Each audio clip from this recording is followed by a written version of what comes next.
Imagine the stress of never knowing exactly how much you'll make each and every month.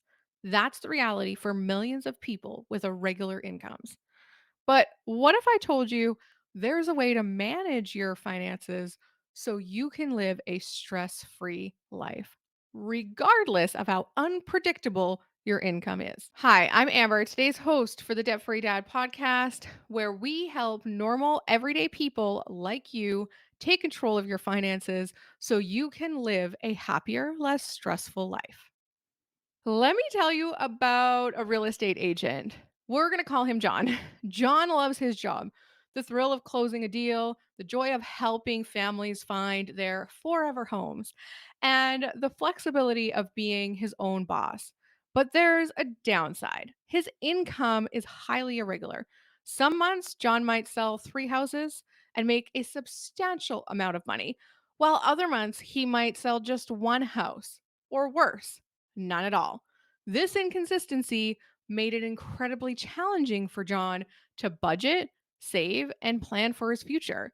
He was constantly stressed about whether he'd have enough to cover his expenses, and financial uncertainty was taking a toll on his peace of mind and his overall well being. John's story is common among those with irregular incomes, such as real estate agents, mortgage brokers, car salespeople, gig workers, freelancers, oh my gosh, and the list goes on. The good news is that with a few strategic steps, you can take control of your finances even if your income fluctuates. Here are the key tips to manage an irregular income effectively.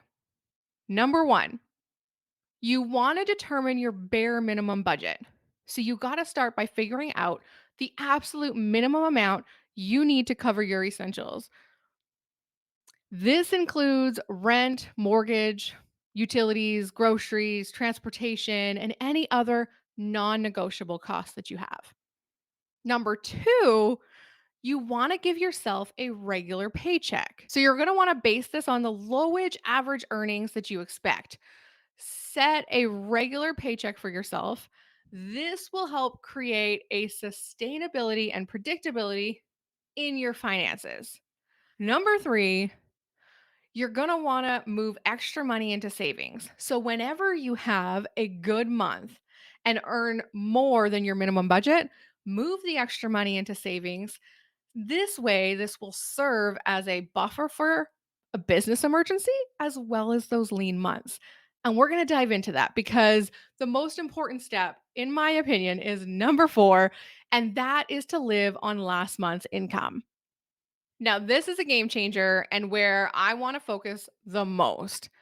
The idea is to always live on the income you earned the previous month. This way, you have a clear, accurate number to budget with.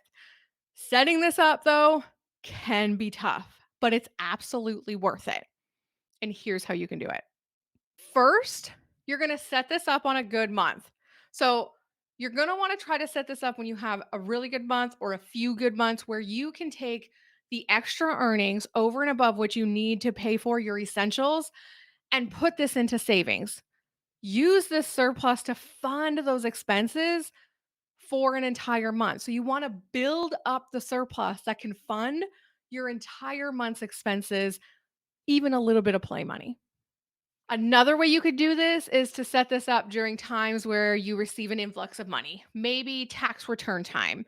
Maybe you get a bonus every year, or you just have an unexpected windfall. This can give you the cushion you need to start living on last month's income. Here's the key though. Once you achieve enough savings to fund an entire month, it's really important to exercise discipline during this process.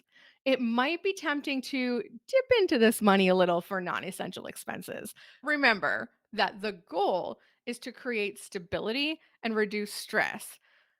Stick to your plan and ensure that the money set aside is used strictly for the following month's expenses. When I started doing this with my small business, it changed everything. It was such a game changer. There was no more worry about, oh my gosh, am I going to make enough sales this month to pay my bills? Oh my gosh, am I going to make enough sales this month to cover this next payment that comes out next week? Like, I wasn't like worried about all of the things that were coming up because I knew that, in June, whatever I make this month in June, I am going to use it to fund July. So if it's a crappy month in sales, because that's what I do in my small business, I'm going to have less money to play with, right? So I'm going to be able to adjust my budget based on the income that I made. So once you have it all set up moving forward, you're going to take your current month's income and put it into savings for the following month. Now, in the event you have a low income month or face unexpected expenses, you can adjust what you spend next month to accommodate that. It gives you so much more of a big picture plan. So here's a bonus tip. I suggest that you continue to build a savings for a business emergency or small months that won't cover next month's income, and don't hesitate to dip into that savings. That's what it's there for. Just make sure to replenish it during higher earning months. I know it sounds easy, but it really is once you get it into place. Yes, managing an irregular income can seem daunting, but with these strategies, you can take control of your finances and reduce your stress.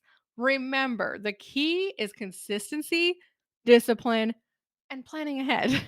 So, if you found these tips helpful and want to dive deeper into achieving financial stability, I invite you to join our free workshop, Life Without Payments. It's an excellent opportunity to learn more about managing your money effectively and setting yourself up for a stress free financial future. Sign up today and take the first step towards living a life without financial worry at debtfreedad.com.